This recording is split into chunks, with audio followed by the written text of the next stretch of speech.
Mesdames, Messieurs, bonsoir et bienvenue au 20h bilingue de ce samedi 10 mars 2018. Ninimofo, bonsoir. Bonsoir, vous Nadine Yambuto, our televiewers, good evening. Welcome to join us in this edition of the Balingo Primetime Newscast on Equinox Television tonight. Campaigns for the senatorial election began today across the national territory. In this newscast, we'll tell you how...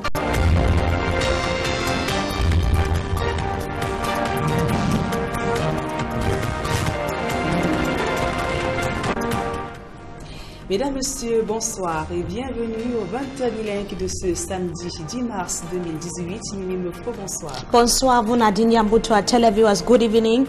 Welcome to join us in this edition of the Balingo Primetime Newscast on Equinox Television tonight. Campaigns for the senatorial election.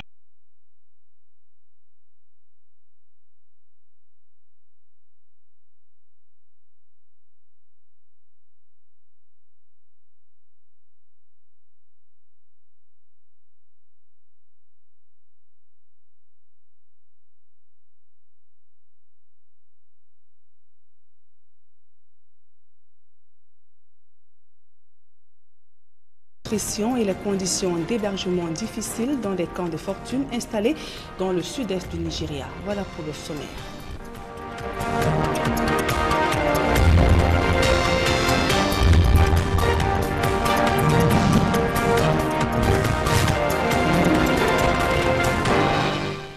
Mesdames, Messieurs, une fois encore, bonsoir et bienvenue à tous. D'abord, ce scandale qui défraie la chronique dans la ville de Konsamba, département du Mungo, région du littoral. 2 enfants âgés de 7 ans et 6 mois ont été drogués avant d'être sodomisés par un jeune d'une trentaine d'années. Il s'agit principalement du cousin du papa des 2 enfants venus en séjour dans la concession familiale. Selon des sources, il aurait profité de l'absence des parents hier soir pour commettre son forfait. Monsieur Joël Tanko, puisqu'il s'agit de lui, a été interpellé ce samedi et placé en garde à vue.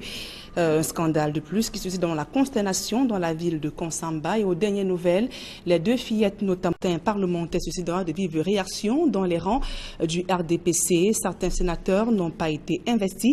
D'autres figures par contre, notamment des hommes d'affaires, font battre campagne dans la région de l'Ouest, notamment sur la liste du RDPC. On fait le point avec Guy Zogo depuis Yaoundé. 42 listes de candidats. Le verdict de l'ECAM au sujet des listes des candidats appelés à concourir le 25 mars prochain lors des sénatoriales permet de noter quelques singularités. D'emblée, sur les candidats retenus par les partis politiques, on enregistre quelques mini-séismes dans le RDPC. Ainsi, dans le littoral, la secousse est si forte que des figures comme Roger Mbassandine et Jean-Jules Ebonguet ont trébuché. Il en est de même d'Emmanuel Nemde dans le centre, désormais suppléant, qui est remplacé par la bien nommée Eliane Kungu Edima, épouse d'une haute personnalité du Sérail. C'est également un coup de tonnerre dans le nord-ouest, où l'ancien premier ministre Simon Achide Achou se voit éjecté de la liste du RDPC. Dans la région de l'Ouest, où le parti au pouvoir n'avait pu compétir en 2013, c'est un homme d'affaires réputé, Sylvestre Ngouchingue, qui conduira la liste de cette formation politique. Dans les autres partis, aucune vague n'est enregistrée, l'essentiel ayant consisté à présenter des listes. Quant aux circonscriptions courues, celle du littoral arrive en tête avec 7 formations politiques qui vont y prendre part au scrutin sénatorial, en l'occurrence l'ANDP, le RDPC, le SDF, l'UDC, l'UNDP et l'UPC, ce qui augure d'une élection très disputée. Pour ce qui est de la participation, si en 2013, 6 partis politiques seulement avaient pris part au scrutin, en 2018, ils seront 9. Et toujours concernant cette campagne électorale en vue des sénatoriales, le Conseil national de la communication vient de donner la ligne de conduite à tenir, à observer durant la couverture médiatique des sénatoriales. Le CNC prescrit le professionnalisme, la neutralité ainsi que l'équité durant la collecte et le traitement de l'information. Une fois de plus, Guy Zogo. Alors que la campagne électorale pour les sénatoriales va s'ouvrir, le Conseil national de la communication édicte les règles à observer pendant cette période. D'abord au sujet des émissions politiques. Toutes les émissions à caractère politique sont suspendues pendant toute la durée de la campagne électorale. Les émissions relatives aux partis politiques sont également concernées. Les émissions d'expression directe des partis politiques représentés à l'Assemblée nationale sont suspendues pendant toute la durée de la campagne électorale. L'organisme en charge de la communication réglemente aussi le déploiement des candidats aux élections. La présence des candidats dans toutes les autres émissions autres que celles prévues dans le cadre de la campagne électorale et du traitement normal de l'information est proscrite. Quant aux hommes des médias piqués par le virus de la politique, le Conseil national de la communication précise qu'il leur est interdit d'apparaître à l'écran ainsi que de s'exprimer aux antennes. De plus, le CNC enjoint les médias de faire montre de transparence et d'équité dans le traitement réservé aux partis en lice au sénatorial. Un ensemble de règles qu'il faudra bien que le Conseil national de la communication surveille à la loupe, tant les écarts des médias publics ne font pas toujours l'objet d'observations ou de sanctions de sa part. Et sur place à Douala, des journalistes ont été outillés sur les techniques de couverture médiatique en période électorale. C'est à la faveur d'un séminaire qui s'est tenu ce samedi dans la ville de Douala. Le président de l'Assemblée générale de l'Ordre des avocats du Cameroun, Nico Allé, présent aux travaux, a rappelé le rôle du journaliste durant cette période déterminante de la vie politique nationale du pays, ceci afin d'éviter tout dérapage, trouble et violence, surtout au regard de nombreux défis sécuritaires de l'heure. Il en ressort donc, le journaliste doit éduquer les citoyens sur le processus électoral pour porter la voix des citoyens, consolider le tissu social pour éviter de tomber dans la manipulation politique. Dans un souci d'équilibre, il est rappelé donc le respect des principes d'éthique et de déontologie. Et sur le théâtre de la crise anglophone, le climat sécuritaire ne cesse de se dégrader au fil des jours. Une tentative d'enlèvement d'élèves a été déjouée dans une école presbytérienne située à Batibo, dans le département de la Momo, région du nord-ouest Cameroun. Selon le ministre de l'administration territoriale, les assaillants à bord de motocyclettes ont attaqué les forces de défense qui assuraient la garde de l'établissement. Le ministre Paul Atangandi affirme que l'intervention des forces de sécurité a mis en déroute les assaillants. Durant cette riposte, un soldat camerounais a perdu la vie et 3 élèves ont été blessés. Dans son communiqué, le ministre de l'administration territoriale explique comment les départements de la Momo, de la Magno sont devenus l'épicentre des agressions mortelles, enlèvements et viols de filles mineures. Au regard de leur mode opératoire, le ministre Paul Atangadi dit avoir donc donné des instructions aux gouverneurs des régions, notamment l'interdiction provisoire de l'exercice des activités de mototaxi dans plusieurs localités situées dans le département de la Momo, Ngoketunja, dans le nord-ouest. Et cette mesure d'interdiction de l'activité de mototaxi concerne également l'ensemble du département du Ndjan, certaines localités du Fako, Mémé, dans la région du sud-ouest Cameroun.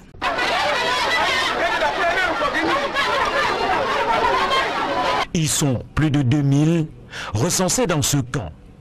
Depuis le début de la crise anglophone au Cameroun, près de 22 camps de réfugiés ont été formés dans le sud-est du Nigeria.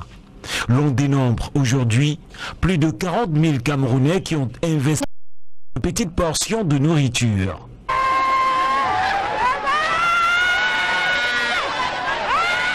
Pour les enfants, le tableau est encore plus sombre.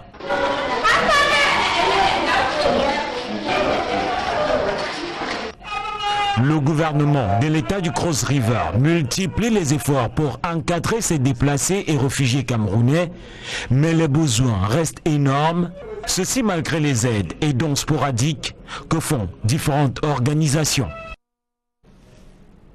Dans le reste de l'actualité, comment optimiser la gestion des ressources en eau dans le bassin du Congo? Les experts ont relevé l'insuffisance des données fiables pour évaluer les richesses du bassin du Congo, identifier les menaces et planifier la stratégie de rentabilisation de ces ressources. Élisée Borba et Marcelin Gansop. Du fait de ses nombreuses ressources en eau, le bassin du Congo présente un très fort potentiel d'aménagement et de développement économique régional. Le bassin du Congo constitue le deuxième réservoir mondial de ressources en eau douce. Donc, cette position constitue en elle-même un challenge. Mais au regard de son immensité, il est difficile de parcourir au pas ce territoire pour évaluer les ressources en eau. Or, nous avons besoin de connaître cette ressource pour programmer, planifier son utilisation. Malheureusement, seule une vingtaine de stations hydrométriques fonctionnent dans tout le bassin, contre plusieurs centaines par le passé. D'où l'urgence qu'il y a aujourd'hui à changer la donne, en mettant en place un système qui permet d'avoir des données réelles, issues du suivi hydrométéorologique de ce vaste territoire. Aujourd'hui, nous sommes au Cameroun, dans le cadre d'un projet financé par l'Agence française de développement sur l'altimétrie spatiale. Et ce projet nous permet de générer les données sur les hauteurs d'eau du bassin du Congo à travers les prélèvements instituts et les technologies innovantes de l'altimétrie spatiale. Et la combinaison de ces deux technologies nous permet d'avoir des données fiables qui serviront comme des outils d'aide à la prise de décision par le gouvernement responsable de la gestion du bassin du Congo. Cela permettrait alors de mieux planifier la gestion des ressources du bassin en tenant compte par exemple des impacts des changements climatiques, devenus une réelle préoccupation. L'atelier d'aujourd'hui donc constitue un lieu de partage pour échanger avec les experts des pays pour qu'ils maîtrisent cette technologie-là, pour l'implémenter dans nos pays et à terme réussir à connaître la ressource en eau dans le bassin du Congo. C'est en 1999 que les chefs d'État du Cameroun, de la Centrafrique et de la RDC ont créé la Commission internationale du bassin du Congo, avant d'être rejoints plus tard par le Gabon et l'Angola. Cette commission travaille à la dynamisation du secteur des transports par voie d'eau intérieure, ce qui est crucial pour le désenclavement régional que les chefs d'État des pays concernés appellent de tous leurs vœux.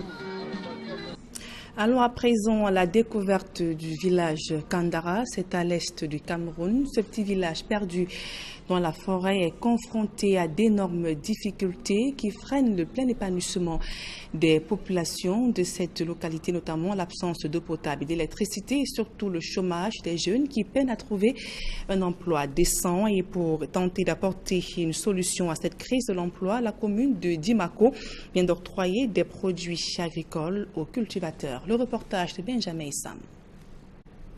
Nous sommes au village Kandala, à 18 km de Dimako, dans le département du Oyong. Dans cette bourgade perdue dans la forêt, la jeunesse a du mal à joindre les deux bouts. Seules les activités agricoles ont ici le vent en poupe. Une situation de chômage des jeunes qui trouve déjà des solutions à travers un partenariat signé entre la commune de Dimako et un partenaire privé. Qui donne d'abord de l'emploi et qui lutte contre la pauvreté au Cameroun pour donner de l'emploi aux Camerounais. Deuxièmement, permettre au Cameroun d'être autosuffisant dans l'alimentation.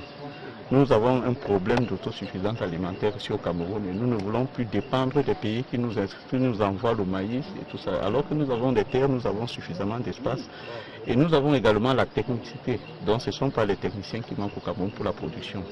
Dans 6 mois, il s'agira de mettre sur pied 100 hectares de piments et 500 de maïs. Déjà envisagé une centaine d'emplois pour les jeunes. Le sous-préfet de Dimako est descendu sur le terrain rassurer les villageois sur l'envol économique du village Kandala. Bon, notre présence ici déjà est une forme d'accompagnement. Vous savez, les populations parfois estiment que, les populations savent que la parole qui vient de l'autorité est celle-là qui rassure. Notre descente sur le terrain procèdent de cette politique. La deuxième chose, c'est pour leur expliquer le bien fondé de cette structure, leur donner des conseils. C'est aussi ça le rôle économique d'une autorité administrative. Et la troisième, c'est des conseils donnés aux responsables de cette structure. Et pour convaincre les sceptiques, les jeunes du village déjà recrutés s'activent à mettre sous terre des plants de piment sur une superficie de 5 hectares. Nabo Régine, je suis content des projets qui viennent à Kandara. Nous autres d'abord avant, derrière. Pour nous, on veut que l'évolution qui vient là, nous sommes contents parce qu'on a nos fils qui travaillent, on est contents de ce qui est venu chez nous à Kandara. Nous sommes contents, comme l'enfant est venu nous sauver le village, nous sommes très contents. On a la joie, on donne la force de travailler, on encourage même bien même. Ce champ expérimental constitue, à n'en point douter, une satisfaction des populations en proie à une pauvreté rampante. Et cette note en sport avant la deuxième partie de ce journal, la Fédération camerounaise de football est à la recherche d'un nouvel entraîneur pour la sélection nationale de football. La FECAFOOT a procédé hier au lancement d'un appel à candidature internationale en vue de recruter le remplaçant d'Hugo Broos, limogé en décembre dernier. En attendant, la FECAFOOT a nommé Alexandre Bellinga à la tête de la sélection nationale de football, l'entraîneur donc pas intérimaire. À présent, la deuxième partie de ce journal avec vous, Mimi Mofo. Merci à vous, Nadine Yambuto. Televiewers, once again, good evening. Well, thank you so much for joining us in this second segment of the news. Campaigns for senatorial election began today across the national territory. The aspiring candidates have just 15 days to woo their various voters. The National Communication Council, to that regard, has taken a series of measures to control the flow of political information throughout the campaign period ahead of the senatorial election billed for the 25th of March 2018. During a press conference yesterday, the National Communication Council President Peter Esoka announced a ban on political programs amongst many other decisions. Babla Jonathan tells us more in this report.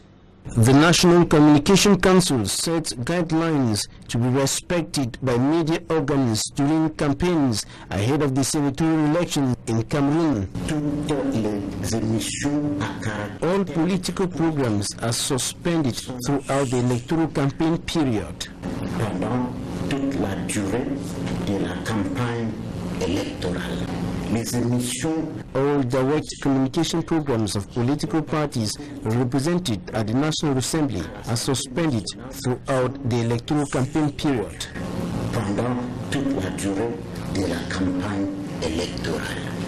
As far as communication in the media is concerned, campaign by candidates has also been restricted to media programs shaped for that in news editions. La présence des candidats dans toutes les autres émissions. The presence of candidates in all other programs other than campaign programs and news editions is forbidden. Le traitement normal de l'information est proscrit. The National Communication Council has equally instructed political journalists to seal their lips throughout the campaign period or switch to other domains until the campaigns are over. And what is the role of a journalist in ensuring that peace reigns before, during and after election in a country?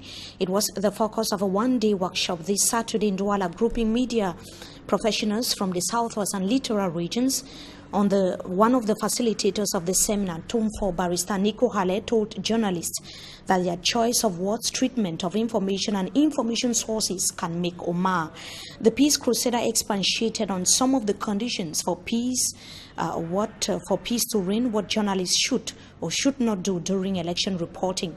Tumfo Barrister Nico Hale cited justice, transparency, the rule of law, equity, and above all, love as some of the peace guarantors in a society. Let's hear him in the following excerpt. There's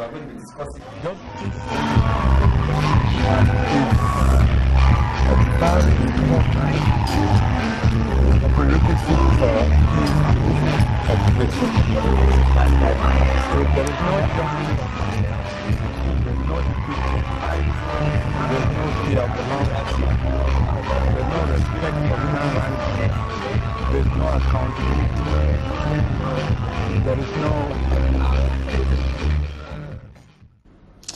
That is an excerpt of the Peace Crusader Tumfor barrister Nico Khaled during the seminar on peace reporting for media practitioners, which took place in Bonaberi of the Douala for municipality. He was equally worried about the situation in the two Anglophone regions of Cameroon and indicated that the Bilingualism Commission would be able to put in place measures to tackle the socio-political crisis rocking the two Anglophone regions of Cameroon. But according to the barrister at law, more could have been done this far.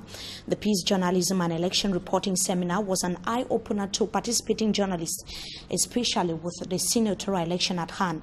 The publisher of the Advocate newspaper, Tayang Tabe, took time as well to outline the role of journalists in election reporting, which entails objectivity, fact-checking, mastery of the laws governing election, despite the series of challenges plaguing the sector. We, of course, will be coming back to that in a subsequent newscast.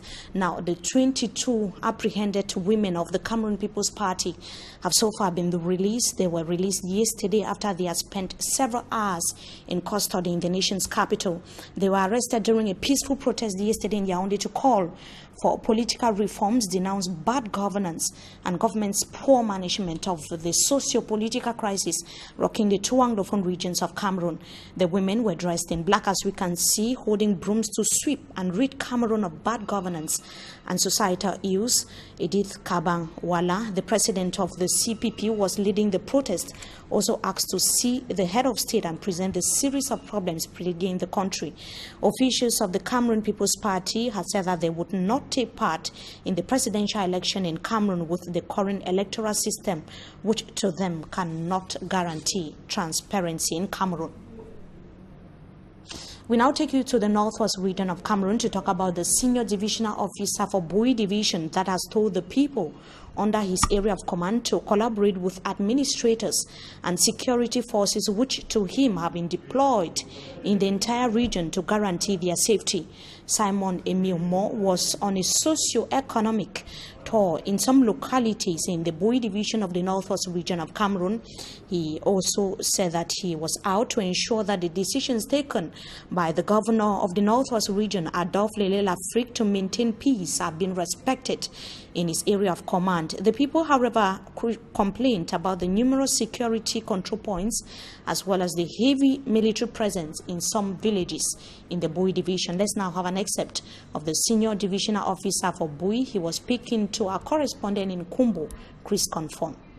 We have started to sensibilize, mobilize our population in order to explain them the situation we are facing now in Bui Division. With this return of calm and peace, the governor has taken some specific security measures, and we went down to explain to our population that those measures should be fully implemented. In details, some activities are restricted, are movement of persons and goods, business, and we do believe that they will adhere to this message. And at the same time, we were asking them that they should collaborate with the vigilante groups which are on the spot to take care of their security, and that they should collaborate also with the forces of law and order who are only there to protect them and their property. And I think if we make the first evaluation today, we have discovered that the population, everybody is happy, and they have accepted that message. And in the nearest future, I think we should consolidate the peace, the calm that is now in Kumbo. Thank you very much. Some people think that the military are harassing them, Mr. SDO. I think I've given a lot of information. There's no harassment. And even if there is a case, they should come and report to me. But in fact, we have received a lot of message that some bandits that are doing camouflage they go behind and try to provoke the forces of law and order. But we are the forces of law and order to track that type of person. But I can assure you that police, gendarmes, and army, they are here only to protect the population and their property. They are here to bring peace and order, not to. And on this note, before we come to the end of this edition of the Balingo Newscast on Equinox Television, the divisional officer for the Douala 5 subdivision today banned an elective general assembly of the Sase Old Boys Association, which was to take place in Bona Musadi. It follows a court decision after an opposing camp filed a complaint at the level of the Southwest Regional Headquarters of Buea, declaring today's planned meeting null and void.